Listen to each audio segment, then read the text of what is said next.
It started last week. The lockdown, I mean. Before that, things weren't great, but they weren't awful. We weren't the happiest place on earth, but we weren't jumping off bridges either.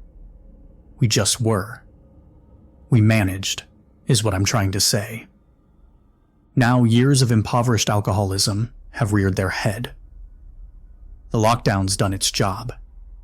It's kept us safe from the devil outside our walls, but sometimes it's the devil inside that does the most harm. Sometimes it's the thinking. The thinking.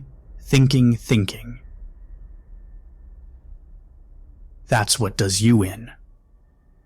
My town's main industry has been on the decline for decades. These days, most of us are on food stamps. We can't afford to live here anymore, but can't afford to move either. Catch-22. A few years back, the government opened up a compound on the hill, a research facility for military types and the super geniuses you see on TV. A few weeks ago, they announced the town would enter lockdown. Something about a radiation leak. Something about acid rain. Since it started, there's been 1 dead and 9 missing. How'd the dead guy go? If you're wondering, it wasn't radiation.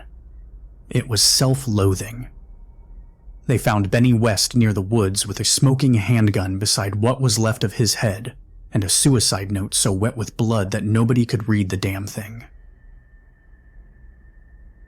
Famous last words? We never knew them. But then I don't think any of us really needed to. You could still smell the booze on Benny's breath. Could still see decades of struggle etched into every line of his face. As for the missing, they're a tougher puzzle. Nobody's found them. Nobody's had any contact with them whatsoever. Not a text, not a call, not even a dusty email. It's odd, but maybe they just had enough, couldn't take this place anymore, and finally decided the lockdown was the worst of it. What's the phrase? The last straw. Yeah, that's what the lockdown was for them, the last straw. Since it all started, I've been going stir-crazy. Being cooped inside with nothing to do but drink and watch TV will do that to a man. I think that's why I did it, you know. Took a midnight stroll.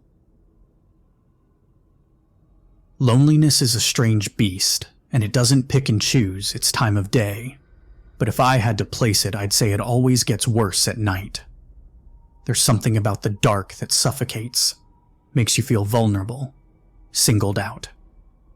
So I went to her cabin, my old high school sweetheart, Vannie Williams, the only girl I've ever met that could shoot a target with her eyes closed and still hit a bullseye.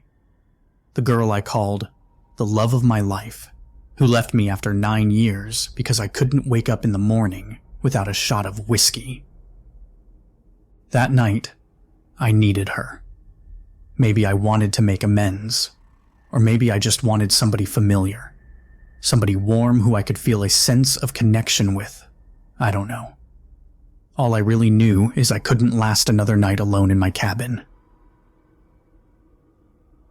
Not with the whiskey. Not with the 45. So I set off. The government was taking the lockdown seriously. One of my neighbors, Roger Huckbright, got a lashing from the sheriff for wandering around drunk after dark. They knocked out 3 of his teeth and told him next time they'd break his legs. No wandering at night, they told him. Otherwise those broken legs will be a mercy, Raj. I had a thing for my legs.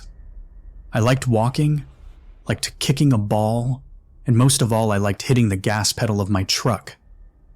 I didn't want broken legs, so I stayed off the main roads and stuck to the logging roads. Hell, I didn't even drive. Too conspicuous, I figured. So I set those legs to work and took a walk. To the right of me was the hillside, all brush and boulders with the military facility up top, and to my left was the valley. Charmouth Forest. On the other side of those trees was Vanny Williams, but walking straight through them was a death trap. See, that night, it wasn't just dark. It was snowing. And where there was snow, there was ice. And I didn't want to risk a sprained ankle going down that valley slope. Not without cell service. Not when the weather called for a cold snap tonight. So I kept to the side of the road with my eyes and ears on, and as I walked, something caught my attention. It was above me, all the way up on the top of the hill, nestled near the military facility. Headlights. There wasn't a doubt in my mind that those lights belonged to the sheriff, holed up there in his SUV and looking for cars on the roads breaking curfew. Too bad for him that I was smarter than that. I didn't just leave my truck at home. I made sure to wear my black jacket and keep close to the tree line. There wasn't a chance in hell he was spotting me down here. Even still, his presence made my skin crawl. There's something uncomfortable about being watched, and even though I knew the sheriff couldn't see me, it still felt tense to be breaking the law right under his nose. I decided I ought to disappear, just until I got myself firmly away from his field of view. So I slipped into the woods, keeping certain not to stray too far from the road, just far enough that I lost sight of the sheriff beyond the canopy of fir trees. I walked like that for maybe 5 or 10 minutes, kept it up until I rounded the bend in the road, and then I poked my head out and breathed a sigh of relief. The headlights were nowhere to be seen. The sheriff either took off, or I put enough twists and turns between us that the trees were now obscuring his view. Maybe he just figured nobody would break curfew on a night this cold. Either way, it was good news for me. I hiked back up to the road, and then froze. Again, I felt that familiar, uncomfortable sensation of being watched, like there was somebody stalking me in the dark. I looked back up the hill, wondering if I'd missed the sheriff somehow. But light blinded me. I stumbled backward, slipping on a patch of ice and falling onto my ass. Ahead, near the curve in the road, sat a pair of headlights. The sheriff. But how? The son of a bitch must have been scanning the road with binoculars, maybe some fancy night vision ones borrowed from the military types. I groaned, getting up to my feet. He was still a fair distance away, far enough that he probably couldn't make out my face through my toque and hood. That meant I could still get away. I shot off into the woods, slipping down the valley slope and sliding over dirt and leaves and fresh fallen snow. I jumped and dipped, doing the best I could to dodge the onslaught of stray branches and renegade roots. I kept at it until my lungs got hot, and I needed to breathe. Then I kept at it some more, until I reached the valley floor. Breathing hard, I looked back at the top of the slope. If I thought it was dark up on the road, then it was practically pitch black down here. It was all I could do to see the ground directly in front of me, but despite it all, I knew one thing for certain. There weren't any headlights. I took a moment to lean up against a tree, catch my breath, get my bearings. I had to figure out which direction Vanny's house was in. Was it to the north? Northeast? The cold nipped at my ears, bit at my nose. It was worse down here, frigid. The damn sheriff really made a mess of things. My hands dug in my pocket and pulled out my flashlight. I'd brought it along just in case things got too dark to navigate. And boy was I happy I did. Since I couldn't see the sheriff's headlights through the canopy of trees, I knew there was no way he'd see the glow of my flashlight either. I flicked it on. Good. That was better.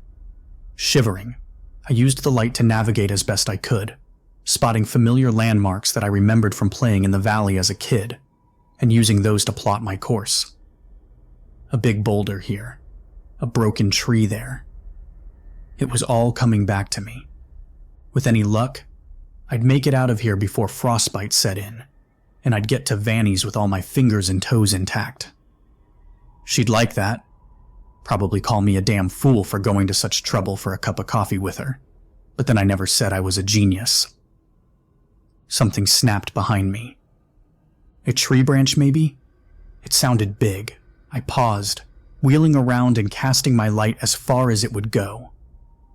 I couldn't see anything but the shadow of tree trunks and fresh, fallen snow.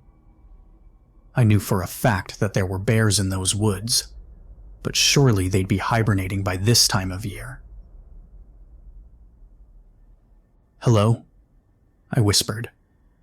I didn't think the sheriff had the dexterity to chase me down here on foot, but it was possible he sent his partner after me. Deputy Marigold. No reply. Come to think of it, I couldn't hear any sound at all. Not the pitter-patter of squirrels hoarding winter food, or even the flap of wings flying through the trees. The forest was silent. Still. Another snap. This time, bigger. It rang out like a gunshot, and I scrambled, running blindly backward as my ears filled with the sound of rushing branches ricocheting off timber as something plummeted toward the earth. A tree. A fir branch whipped across the back of my jacket, smashing me to the ground and taking the breath out of my lungs. The ground rumbled as the tree crashed next to me.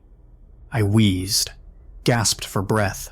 I rose onto my hands and knees, freeing myself from the branch and trembling with adrenaline. I'd nearly just been flattened, and I couldn't even tell where the tree had fallen from or what caused it. The dark was thick enough that my light didn't stretch far. No, I told myself.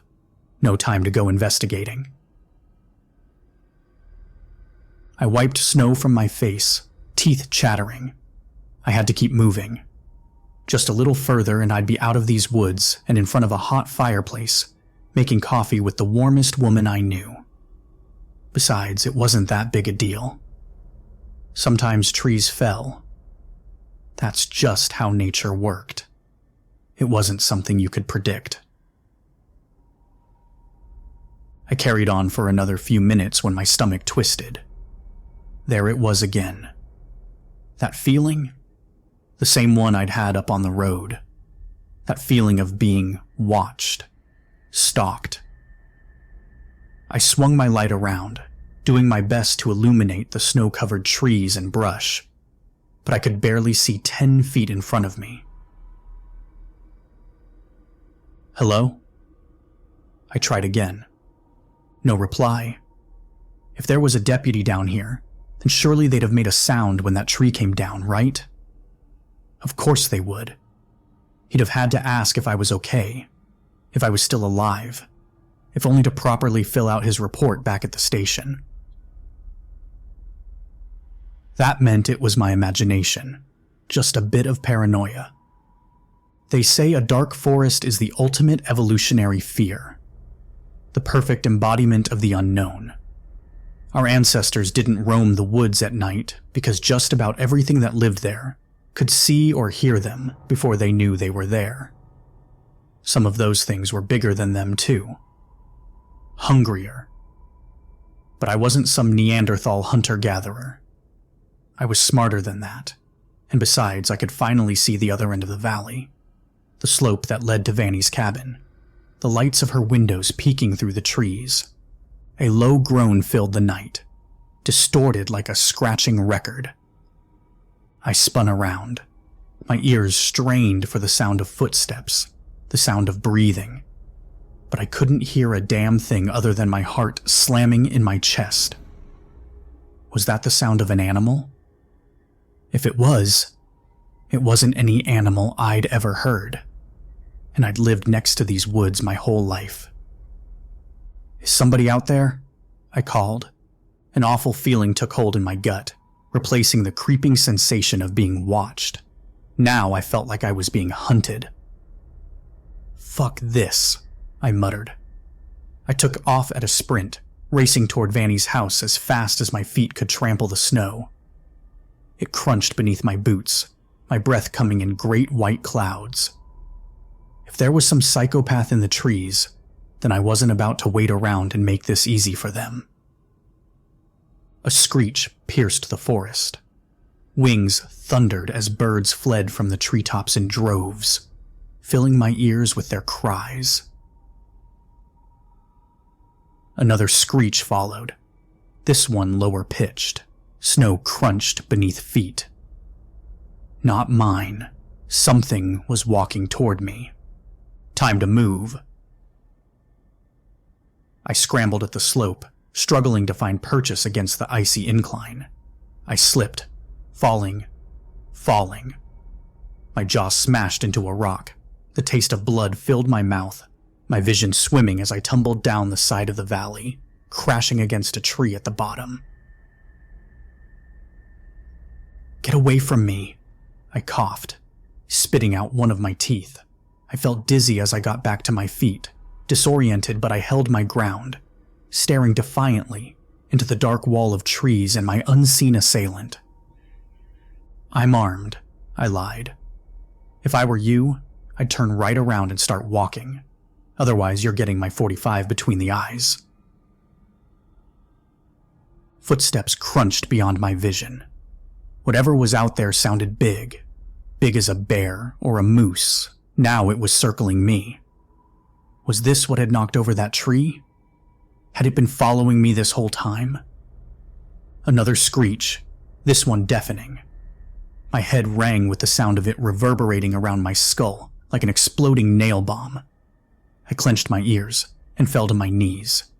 Tears stained my cheeks, freezing in the air. Light blinded me. I shielded my eyes, stunned and disoriented as two headlights beamed down at me, not 10 feet away. I scrambled backward, confused. The sheriff? The hell was he doing down here? How did he get his SUV down that incline, let alone through all those trees? The headlights began to sway, moving closer to me. No, that wasn't right. Headlights weren't supposed to sway, and wheels weren't supposed to sound like footsteps either. The crunch of the snow was like a bell tolling, each step marking me a moment closer to death. "What are you?" I screamed, emptiness filling me up inside. Suddenly I felt weak, hopeless. It was as though just being near this thing was killing my will to live. If I had my .45 with me, I'd have pressed it to my skull and pulled the trigger as many times as it took. The headlights reached out. A long, twisted and gnarled arm that looked like it ought to have belonged to a tree grabbed me by my torso, snapping my ribs like twigs. I threw back my head and screamed. A voice reached my ears, something deep and cold, colder than winter. It sounded familiar. It sounded like it lived at the bottom of every whiskey bottle I'd ever drank, like the whispers in my head every time I'd fucked up, every time I'd made a mistake so bad I wished I was dead. "I want to taste your misery."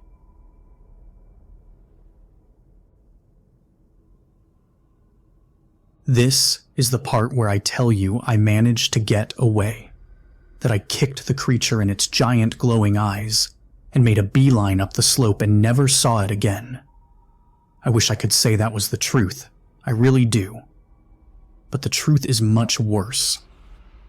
The truth is that Vanny Williams saved my life that night. Maybe she heard my screams. Maybe she just had a feeling that something wasn't right, that somebody was in trouble. Honestly, I don't even know if she knew it was me. Vanny was the sort of girl that'd go out of her way to help anybody. She came out of her cabin and did what she did best: hunted. She rained bullets onto those headlights, distracting them, pissing them off enough that they let me be and ran off. Ran to her. 6 bullets to its head, and still it climbed the slope of the valley like an anthill. 6 bullets to its head, and still it took her screaming into the trees. Now she's another statistic. One of the missing. The sheriff's calling me crazy for what I saw, telling everybody that I'm a drunk, and Vanny just had enough and skipped town like the rest. I know what I saw, though, and I think the folks at the military facility know too. The feeling I had beneath the glare of those headlights was like nothing I'd felt before, a hopelessness that's difficult to put into words. Simply put, I'd have taken death over another second of it, even if that death came by my own hand. Ever since that happened, the military's been watching me. They've been driving by my house from sunrise to sunset, and more than once I've spotted somebody going through my trash. I've tried reaching out to news organizations, but nobody wants to run my story. That's why I'm telling it here. It's the best I can do, and maybe one of you can help me before things escalate. Even now, in the dead of night, they're out there. Maybe they don't think I'm awake, or maybe they've just given up all pretense of keeping a low profile. I don't know. All I know is I can see them through the crack in my blinds, waiting patiently in my driveway. 2 headlights in the dark.